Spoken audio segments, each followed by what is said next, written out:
The Premier League title decider promised us a better look at who would be taking home this illustrious trophy, and it did just that, as Manchester City beat Arsenal by 4 goals to 1. It was men versus boys, it was master versus apprentice, and the master came out on top and taught yet another lesson. Pep Guardiola changed his tactics, he changed his formation to best this great Arsenal side. But how did he do it? What did he change? Join me today as we go through that very topic. Please like the video and subscribe, it really would mean a lot to me. But now, let's talk about how Pep Guardiola made Arsenal look average. Here we have the lineups from the game. We have Man City on the left and we have Arsenal on the right.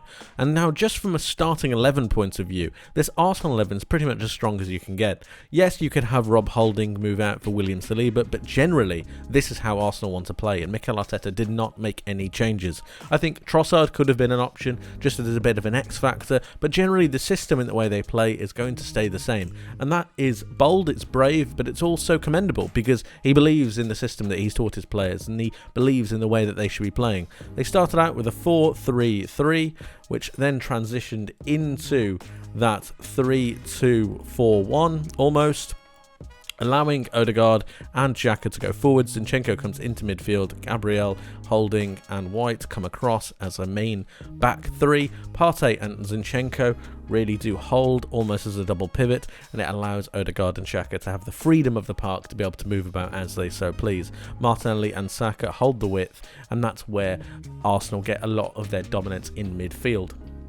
But it was in a Man City point of view that everything really changed. And I say changed because I believe that Pep Guardiola gave an unbelievable amount of credit and respect to Mikel Arteta and the way that his team was set up. I think Pep Guardiola understands how Mikel Arteta's side is going to play. It was adapted from the way that Pep Guardiola plays a lot of his games as well.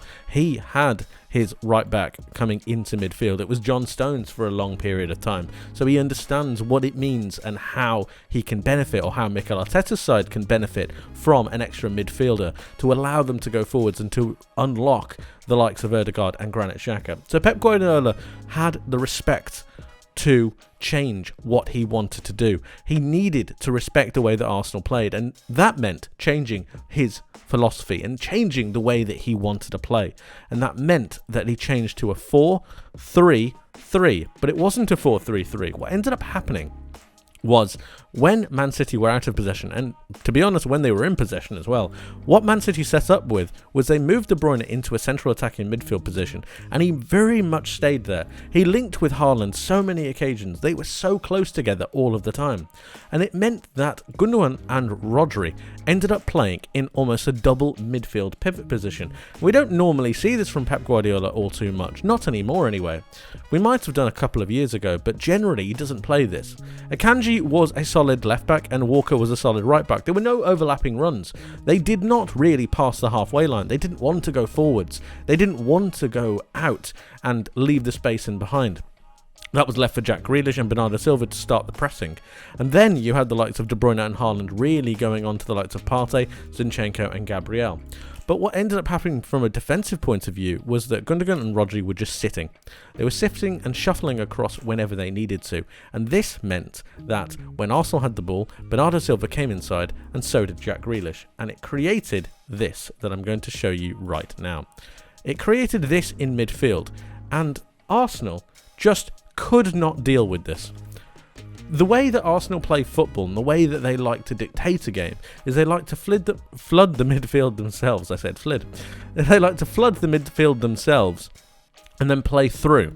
If they can't play through, they'll go out wide, and they'll normally get some joy from switching rotation and switching the play on numerous occasions. However, they encountered a massive problem, and that was the fact that Odegaard and Xhaka had no space. De Bruyne and Haaland were continuously badgering the likes of Zinchenko and Thomas Partey, which meant they couldn't get on the ball either. So if I move these Arsenal players forward, you can see what ended up happening. What ended up happening was Partey and Zinchenko would hold the ball, Saka would be against Akanji, Martinelli would be against Walker, but if you see here, this happened all of the time. There was no space anywhere. Odegaard couldn't really get on the ball. He was continuously pressured, which means he had to recycle possession. The same for Granit Xhaka. They didn't have the runs through the middle of the pitch because, frankly, there was no space because Akanji never left and neither did Walker. And this was such a bold tactic from Pep Guardiola and such a respectable one. The amount of respect that he has shown Mikel Arteta and Arsenal and the belief and the threat that he must have seen in this Arsenal side just shows how much he rates, or how highly he rates this Arsenal team. But when he set this team up and when this team ended up playing, Arsenal could not get through this Man City midfield, which means they had to go out to the wingers. And when they went out to the wingers, what ended up happening was that Saka had a 1v1 with Akanji and Martinelli had a 1v1 with Walker, continuously backed up by John Stones and Ruben Diaz. Gundogan would also shuffle across, as would Rodri. Bernardo Silva would come back and help as well. It was a full team effort from Man City throughout the entire 90 minutes. The amount of effort, the amount of work rate they put into that game was far beyond what Arsenal did. And that's because they had a set system, they had a set game plan, and they understood how they should be playing. Everything played out the way I'm sure Pep Guardiola would have explained to them. And then when they go forwards, you had the likes of Kevin De Bruyne and Erling Haaland really being a nuisance against Rob Holding and Ben White. Haaland had the beating of the two centre-backs, and it just meant that De Bruyne was able to shuffle onto the likes of Partey from a defensive point of view and Zinchenko. Going forwards, De Bruyne and Haaland were just absolutely fantastic, devastating in fact, just driving through the heart of this Arsenal defence. They understood that William Saliba was no longer there, which means that driving through Rob Holding was their best way to goal, and that's exactly what happened. But here, still, in a defensive point of view, they were very, very solid, which means that the counter-attack that was so threatening for Arsenal through Bukayo Saka, through Gabriel Martinelli, was non-existent. And it was from this position that Arsenal hit a brick wall. They didn't understand how they should be playing. They couldn't have an adaptability. Mikel Arteta couldn't find a way quick enough to be able to deal with this Man City low block, if you will. It's not really a low block because they played an extremely high line, but it has the resemblance of one. The way that Gundogan and Rodri sat and defended in front of the back two was commendable, as was the work rate from Bernardo Silva and Jack Grealish. And it was all of this that made Arsenal have a massive question mark about the game. Arsenal didn't know how to go forwards. They didn't know how to play through the lines. They didn't have a plan B. They didn't expect this. And Pep Guardiola just flexed his muscles yet again and showed Mikel Arteta that he has a lot to learn. It really was a Man City masterclass.